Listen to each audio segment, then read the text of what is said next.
So TSPSC group 1లో భాగంగా మనకు భారతదేశ చరిత్ర సంస్కృతి ప్రిలిమినరీలో మనకి ఆబ్జెక్ట్ టైప్లో అడుగుతారు. తర్వాత అదేవిధంగా మనకు రెండో పేపర్లో గ్రూప్ 1 మెయిన్స్లో రెండో పేపర్లో భారతదేశ చరిత్ర సంస్కృతి అనే సిలబస్ ఉన్నది. దీంట్లో భాగంగా 1757 నుంచి 1947 సంవత్సరాల మధ్య చరిత్రకు ప్రాధాన్యం ఇస్తూ మొత్తం కూడా సబ్జెక్టు కూడా మొత్తం కూడా సిలబస్ కూడా మెన్షన్ చేయడం జరిగింది. ఈ విధంగా మెన్షన్ చేసినప్పుడు మనకు అనేక అంశాలు భారతదేశ చరిత్ర నుంచి అనేక ప్రశ్నలు మనం ఎక్స్పెక్ట్ చేయొచ్చు.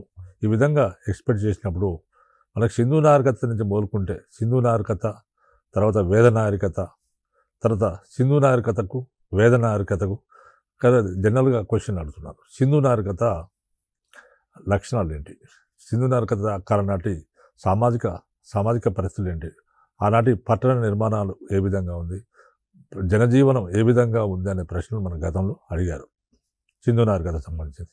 అదేవిధంగా వేద నాగరికత ఉన్నది, తొలి వేద నాగరికత, మలివేద నాగరికత ఉన్నది. మరి ఇక్కడ ఏ విధంగా ప్రశ్నలు అడిగారంటే సింధు నాగరికతకు తర్వాత వేద నాగరికత మధ్యలో ఉన్న ఈ లక్షణాలను పోల్చండి అని అడిగారు. ఎందుకంటే సింధు నాగరికత మొత్తం పట్టణ ప్రాంత నాగరికత అయితే తర్వాత వేద నాగరికత గ్రామీణ ప్రాంత నాగరికత. ఆ విధంగా పోల్చండి అనే ప్రశ్న కూడా గతంలో అడిగారు. అదేవిధంగా మనకు ఏన్షియంట్ చరిత్ర నుంచి ఏన్షియంట్, మిడివల్, మోడర్న్ 3 పార్ట్స్ మనం చరిత్రలో తీసుకున్నట్లయితే ఏన్షియంట్ పీరియడ్ నుంచి సింధు నాగరికత అనేది ఒక ఇంపార్టెంట్ క్వశ్చన్. తర్వాత సింధు నాగరికత వేద నాగరికతను పోల్చడం అనేది ఒక ఇంపార్టెంట్ క్వశ్చన్. తర్వాత అదేవిధంగా మౌర్యుల కాలం నాటి సామాజిక, ఆర్థిక, సాంస్కృతిక పరిస్థితుల గురించి కూడా మనం గతంలో అడగడం జరిగింది. మౌర్యుల కాలం నాటి ఆర్థిక పరిస్థితులు అంటే ఎకానమీ, ఈ యొక్క ఆ కాలం నాటి ఆర్థిక పరిస్థితులు అంటే వ్యవసాయము, భూమి శిస్తు, తర్వాత ఇతర పనులు, తర్వాత విదేశీ వాణిజ్యము, స్వదేశీ వాణిజ్యం అన్నీ కూడా ఆర్థిక పరిస్థితుల కిందకు వస్తే మనకు సాంఘిక పరిస్థితులకు గురించి మనకు కుటుంబ వ్యవస్థ, కుల వ్యవస్థ, కుల పద్ధతి, ఆనాటి సాంప్రదాయాలు, విశ్వాసాలు, ఆచారాలు, తర్వాత పండుగలు ఇవన్నీ కూడా మనకు సామాజిక పరిస్థితుల కిందకు వస్తాయి. ఆనాటి మత పరిస్థితులు రాయాల్సి ఉంటుంది. అదేవిధంగా మత పరిస్థితులే కాకుండా ఇంకా మనం ఆ కాలం నాటి సాంస్కృతిక పరిస్థితులు అయినట్లయితే విద్యా విధానం ఏ విధంగా ఉంది, సాహిత్యంగా ఏ విధంగా అభివృద్ధి చెంది, లలిత కళలు ఉన్నాయా లేవా, లేదా ఆ కాలం నాటి నిర్మాణాల గురించి, సాంస్కృతిక పరిస్థితుల గురించి మనం చెప్పాల్సి ఉంటుంది. ఈ విధంగా మౌర్యుల గురించి కూడా చాలాసార్లు అడిగారు. అదేవిధంగా అశోకుని సంబంధించి కూడా అడిగారు. అశోకుని ధమ్మ సిద్ధాంతం గురించి అడిగారు. తర్వాత అశోకుని ధమ్మ సిద్ధాంతానికి బౌద్ధ మతానికి ఎలాంటి సంబంధం ఉందనే ప్రశ్న గతంలో అడిగారు. కాబట్టి మనకు ఇవన్నీ కూడా ఇంపార్టెంట్ కిందకి యాన్షియంట్ పీరియడ్లో వచ్చింది. తర్వాత అదేవిధంగా గాంధార శిల్పకళ, మధుర శిల్పకళ, తర్వాత అమరావతి శిల్పశైలి, ఇవన్నీ వీటి గురించి కూడా మనకు ఇంపార్టెంట్గా మనం చెప్పుకోవచ్చు. ఇవన్నీ కూడా యాన్షియంట్లో మనకు గుప్తుల కాలం నాటి స్వర్ణయుగం ఒకటి ఇంపార్టెంట్ క్వశ్చన్. గుప్తుల కాలం నాటి ఎలాంటి అభివృద్ధి జరిగింది, స్వర్ణయుగం ఏ విధంగా వెలిసిల్లింది అనేది మనం గతంలో అడిగిన ప్రశ్న. దీన్ని ఇంపార్టెంట్గా భావించవచ్చు. మనం మొత్తం ఏన్షియంట్ నుంచి ఒక 6-7 క్వశ్చన్స్ లేదా 8 క్వశ్చన్స్ చూసుకున్నట్లయితే మన ఏన్షియంట్ మొత్తం కూడా కవర్ అయిపోతుంది.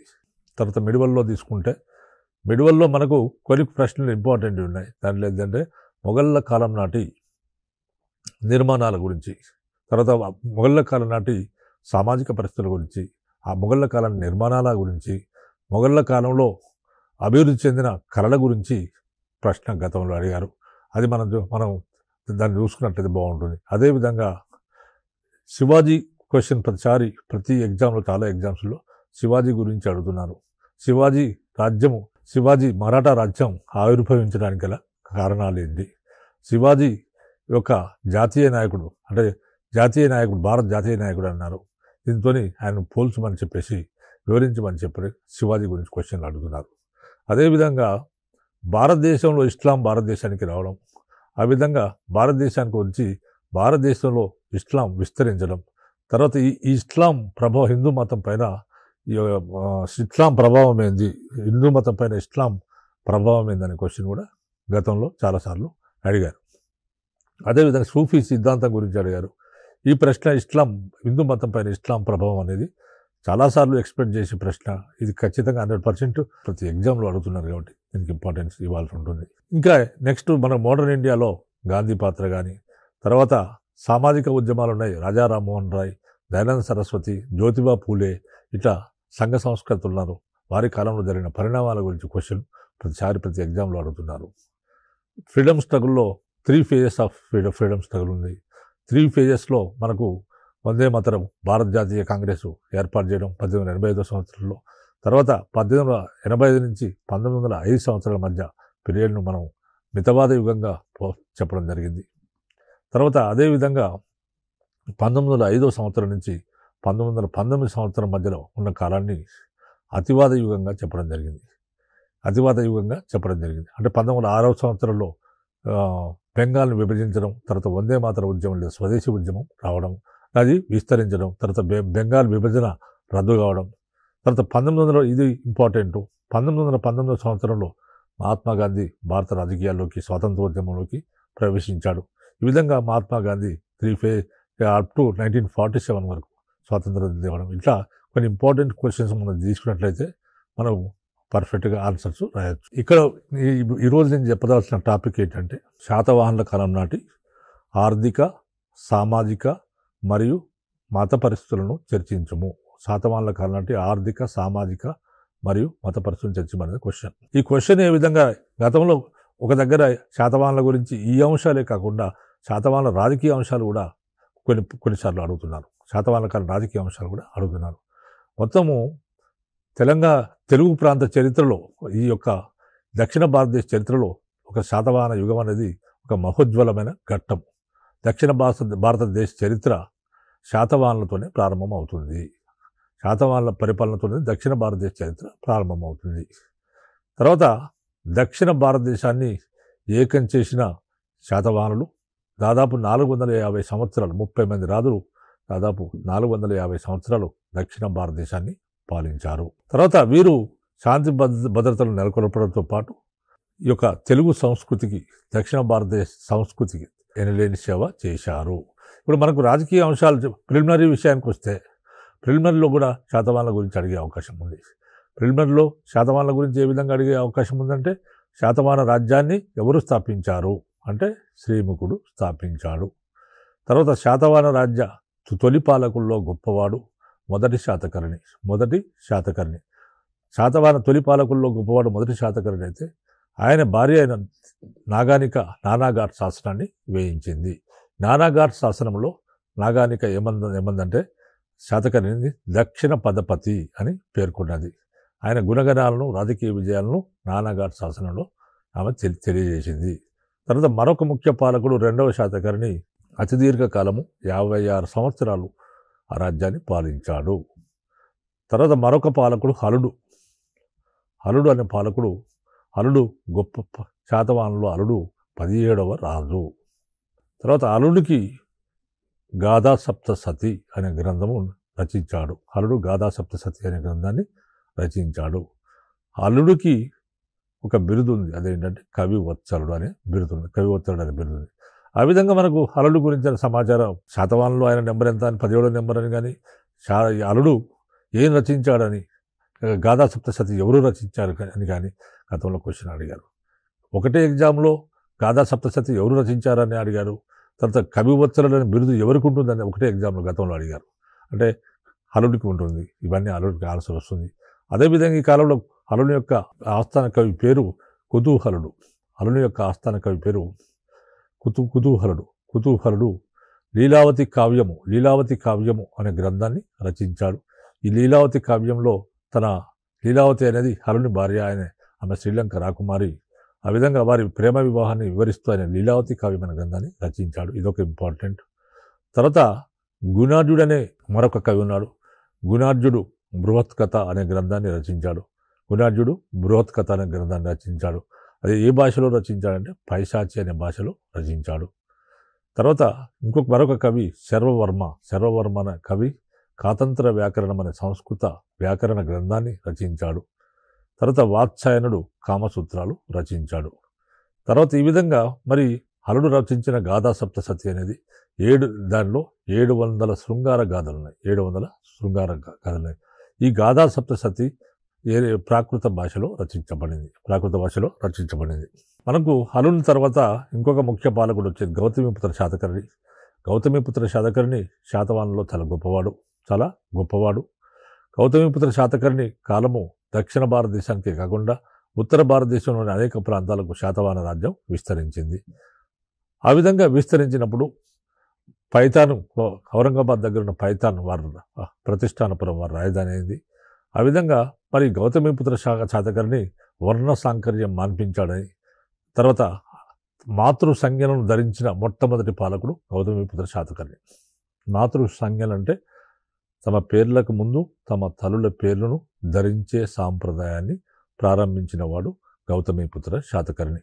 ఆ విధంగా మరి గౌతమిపుత్ర శాతకర్ణి మరణానంతరం ఆయన తల్లి అయిన గౌతమి బాలశ్రీ ఆమె నాసిక్ శాసనాన్ని వేయించింది. అంటే ఈ ప్రశ్న మనకు గౌతమిపుత్ర శాతకర్ణి బ్రతుకున్నప్పుడు వేయించిందా లేకపోతే ఆమె చనిపోయినప్పుడు, ఆయన చనిపోయినాక వేయించింది అనేది ప్రధాన అంశం. ఇది గౌతమిపుత్ర శాతకర్ణి మరణానంతరం మాత్రమే ఈ శాసనం, నాసిక్ శాసనాన్ని గౌతమి బాలశ్రీ వేయించింది. అదేవిధంగా నానాఘాట్ శాసనం కూడా నాగానిక తన భర్త మరణానంతరం వేయించింది. తన భర్త మరణానంతరము నానాఘాట్ శాసనాన్ని నాగానిక వేయించింది. ఆ విధంగా తర్వాత మనకు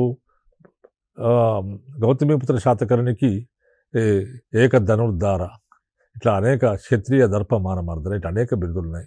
గౌతమిపుత్ర శాతకర్ణికి ఇంకొక బిరుదు ఉంది, అదేంటంటే త్రిసముద్రతోయ పీతవాహన అనే బిరుదుంది. ఆయన గుర్రాలు 3 సముద్రాల నీళ్లు తాగేవట. ఆ విధంగా భారతదేశంలోనే 3 సముద్రాలు బంగాళాఖాతం ఒక పక్క ఉంటే, తూర్పున ఉంటే పశ్చిమాన అరేబియా సముద్రం ఉంది, దక్షిణాన హిందూ మహాసముద్రం ఉంది. ఆయన 3 సముద్రాల మధ్య భూభాగం అంతా కూడా ఆయన కంట్రోల్ ఉందని దాని అర్థం. తర్వాత చివరి గొప్ప పాలకుడు మనకు యజ్ఞశ్రీ శాతకర్ణి. యజ్ఞశ్రీ శాతకర్ణి కాలంలో ఆచార్య నాగార్జునుని కొరకు యజ్ఞశ్రీ శాతకర్ణి పారావత మహావిహారాన్ని నిర్మించి ఇచ్చాడు.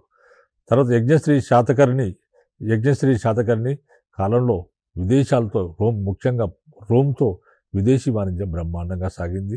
దీనికి ఉదాహరణ ఏంటంటే తెరచాప పడవ గుర్తులున్న నాణ్యాలు లభించాయి. కాబట్టి ఈ కాలంలో బ్రహ్మాండంగా విదేశీ వ్యాపారం జరిగినట్టు మనకు తెలుస్తుంది.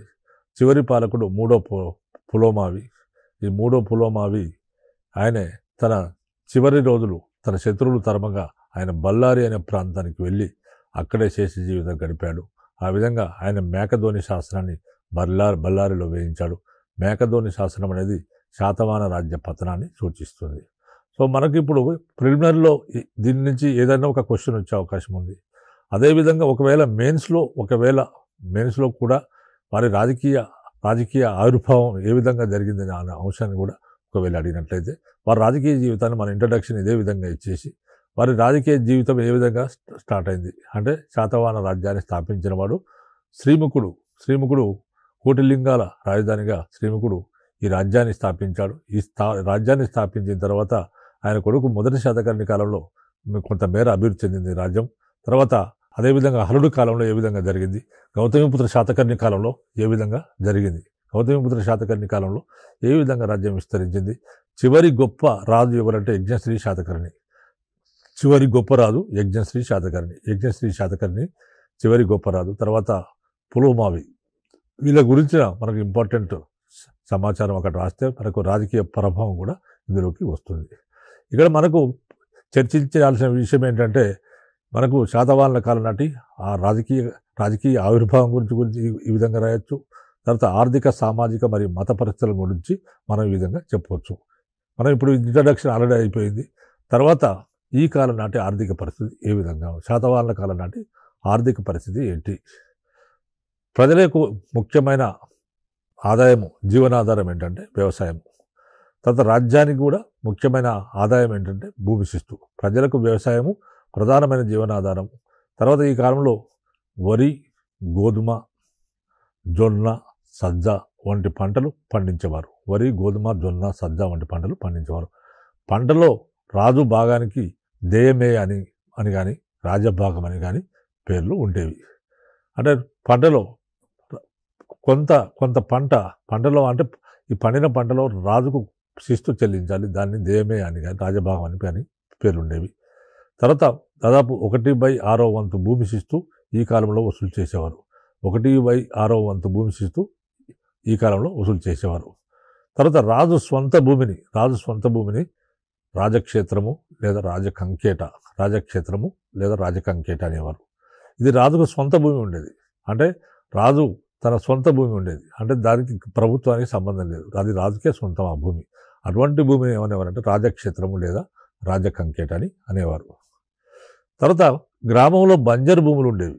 గ్రామంలో ఉన్న బంజరు భూములను గ్రామంలోని రైతుల చేత అధికారులు ఈ విధంగా గ్రామంలో ఉన్న బంజరు భూములను గ్రామంలోని రైతుల చేత రోజుకొక్కరు వంతున సేద్యం చేయించి ఫ్రీగా సేద్యం చేయించి ఆ ఆదాయాన్ని రాజుకు అప్పగించేవారు. ఎవరు అప్పగించేవారు? అధికారులు. ఆ గ్రామాధికారులు ఆ గ్రామంలో ఉన్న బంజరు భూములను ఆ గ్రామంలో ఉన్న రైతుల చేత రోజుకొకరు వంతున దాన్ని సేద్యము చేయించి ఆదాయాన్ని రాజుకు అప్పగించేవారు.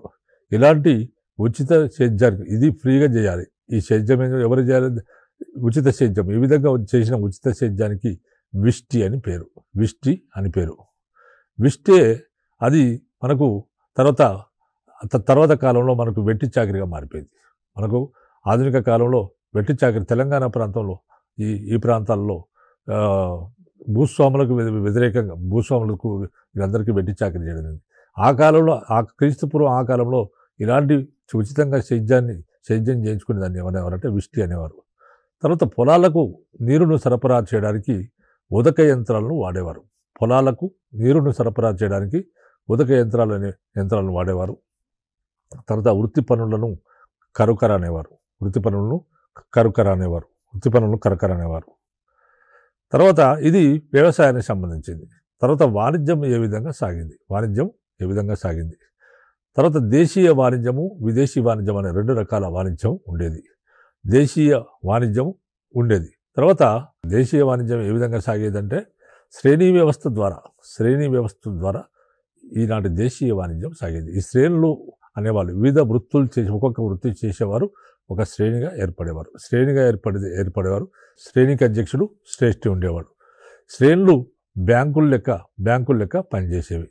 తర్వాత ఈ విధంగా ఈ శ్రేణులు స్వదేశీ వాణిజ్యమైన విదేశీ వాణిజ్యమైన శ్రేణి వ్యవస్థ ద్వారా జరిగేది.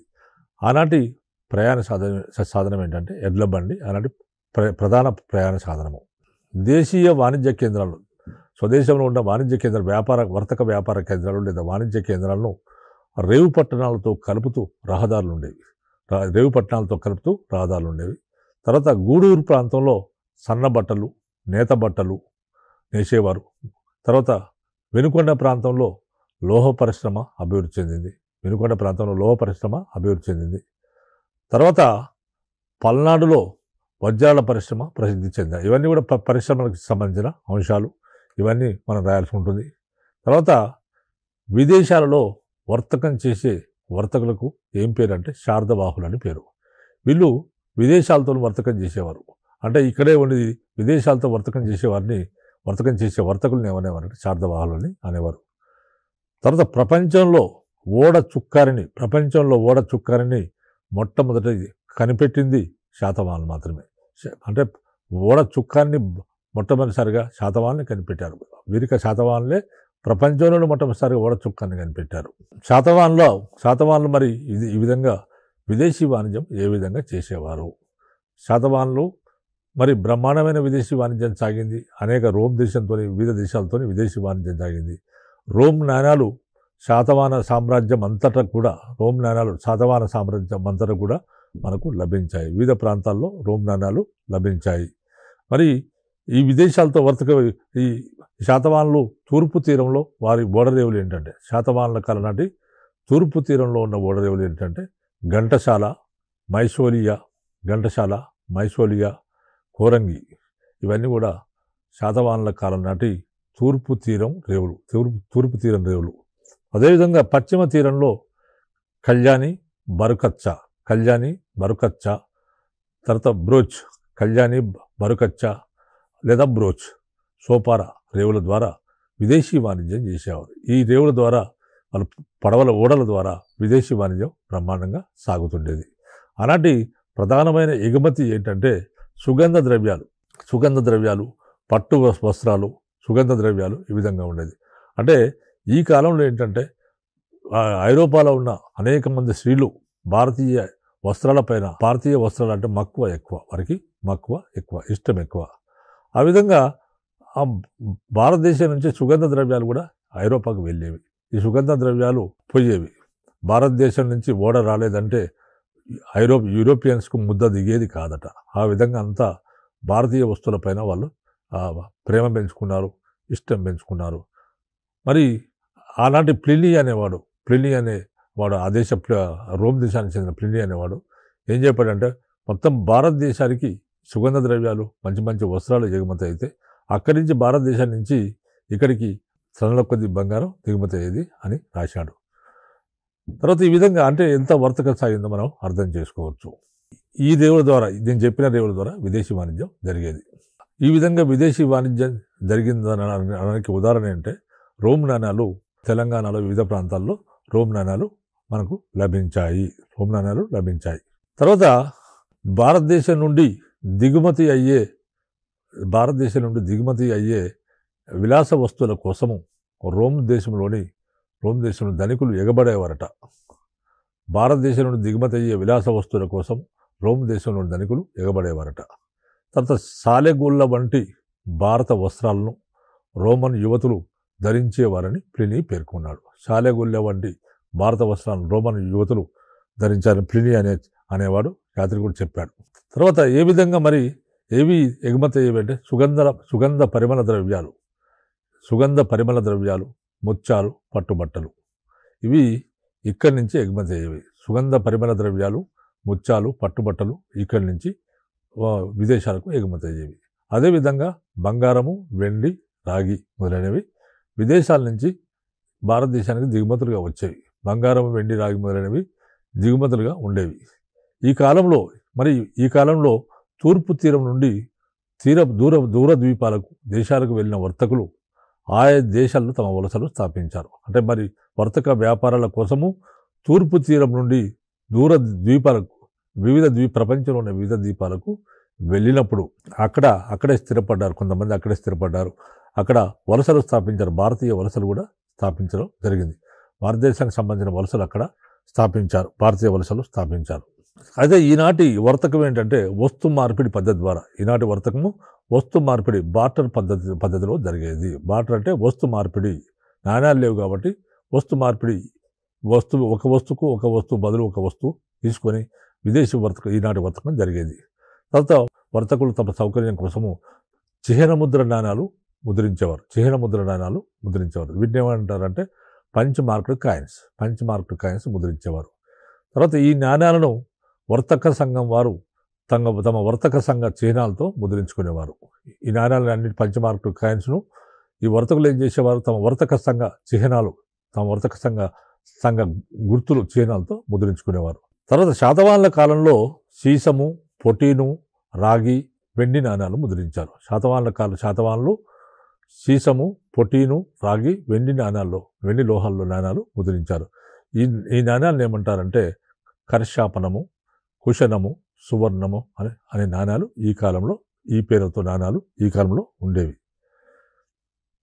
ఇవన్నీ కూడా ఆర్థిక పరిస్థితుల కిందకి వస్తాయి. మరి ఇప్పుడు సాంఘిక పరిస్థితుల విషయానికి వస్తే ఏ విధంగా రాయాలి సాంఘిక పరిస్థితులు అంటే, శాతవాహనుల కాలం నాటికి వర్ణ వ్యవస్థ ఇంకా స్థిరపడలేదు. ఈ కాలంలో మరి 4 వర్ణాల వారు ఉండేవారు. వాళ్ళు ఎవరంటే బ్రాహ్మణులు, క్షత్రియులు, వైశ్యులు, శూద్రులు అనే 4 వర్ణాల వాళ్ళు ఉండేవారు. తర్వాత మరి కుల వ్యవస్థ ఉండేది, కానీ కుల వ్యవస్థ అంత దృఢంగా లేదు ఈ రోజుల్లో. తర్వాత వృత్తి మార్పిడి ఉండేది. అంటే ఒక వృత్తి చేసేవారు ఇంకో వృత్తిలోకి వెళ్ళిపోయే పద్ధతి ఆ రోజుల్లో ఉండే. వృత్తి మార్పిడి, రకరకాల వృత్తులకు మార్చుకునేవారు. తర్వాత అనేక మంది విదేశీయులు భారతదేశానికి వచ్చారు. శకులు, పల్లవులు, యవనులు, ఇట్లా అనేక జాతుల వారు భారతదేశానికి వచ్చారు. భారతదేశానికి వచ్చి భారతదేశ సంస్కృతి వారికి నచ్చి భారతదేశానికి నచ్చి వాళ్ళు భారతదేశ సంస్కృతిలో విలీనమయ్యారు. హిందూ మతంలో కలిసిపోయారు. హిందూ మతంలో కలిసిపోయి వాళ్ళు కూడా రాజులు అయ్యారు, క్షత్రియులుగా మారిపోయారు. సరే, వృత్తులను బట్టి కులాలు ఉపకులాలు ఏర్పడ్డాయి.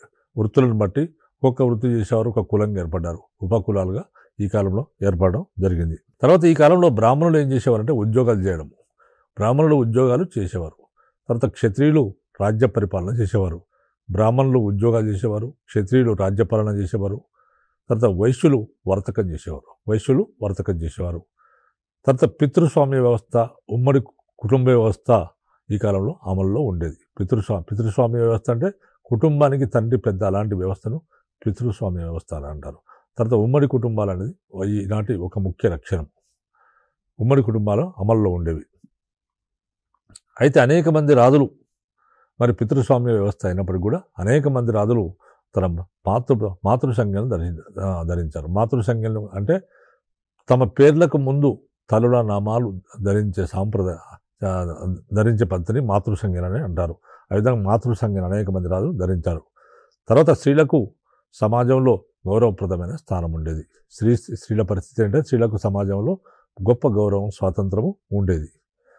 అయితే ఇప్పుడు ఉన్నప్పటికీ కూడా స్త్రీలు తమ భర్తల ఉద్యోగ నామాలు ధరించేవారు. ఏ విధంగా అంటే సేనాపతి భార్య పేరు సేనాపతిని, తర్వాత దండనాయకుని భార్య పేరు దండనాయకి. ఇట్లా తమ భర్తల ఉద్యోగ నామాలు ధరించే సాంప్రదాయం ఈ కాలంలో ఉండేది. పురుషులతో పాటు స్త్రీలు మత కార్యక్రమాల్లో పాల్గొనేవారు. పురుషులతో పాటు స్త్రీలు కూడా మత కార్యక్రమాల్లో పాల్గొనేవారు. తర్వాత పండిత గోష్ఠుల్లో పాల్గొనేవారు. అదేవిధంగా బౌద్ధ విహారాలకు భూదానాలు కూడా స్త్రీలు చేశారు. తర్వాత స్త్రీలకు ఆస్తి, విద్యా హక్కులు కల్పించడం ద్వారా వారికి మంచి గుర్తింపును ఈ కాలంలో ఇవ్వడం జరిగింది. అంటే స్త్రీలకు చాలా సమాజంలో గౌరవం ఉంది. స్త్రీలు మత కార్యక్రమాల్లో పాల్గొన్నారు, పండిత గోష్ఠుల్లో పాల్గొనేవారు. బౌద్ధ విహారాలకు ఎవరు దానాలు చేశారంటే స్త్రీలే దానాలు చేశారు. తర్వాత స్త్రీలకు ఆస్తి, విద్యా హక్కులు కూడా కల్పించడం ఈ కాలం నాటి ప్రత్యేకత. తర్వాత సమాజంలో ఉన్న సాంఘిక దురాచారాలు ఏంటంటే బహుభార్యత్వం. అంటే ఒక పురుషుడు ఒక స్త్రీ కంటే ఎక్కువ మంది స్త్రీలను పెళ్లి చేసుకోవడం, బహుభార్యత్వము.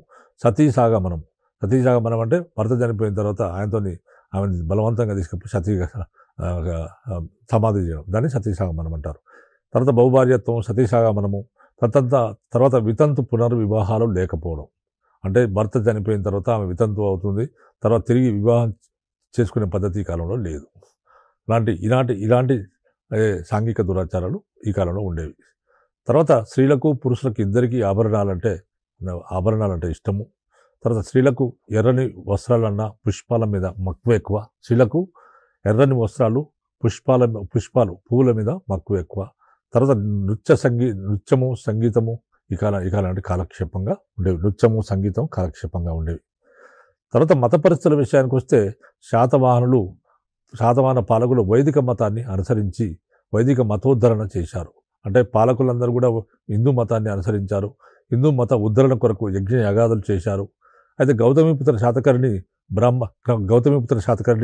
బ్రాహ్మణ మతాన్ని ప్రోత్సహించి ఏక బ్రాహ్మణ, ఆగమ నిలయ బిరుదులు ధరించాడు. ఇంద్ర, సంకర్షణ, వాసుదేవ, సూర్య మొదలైన దేవతలను పూజించేవారు.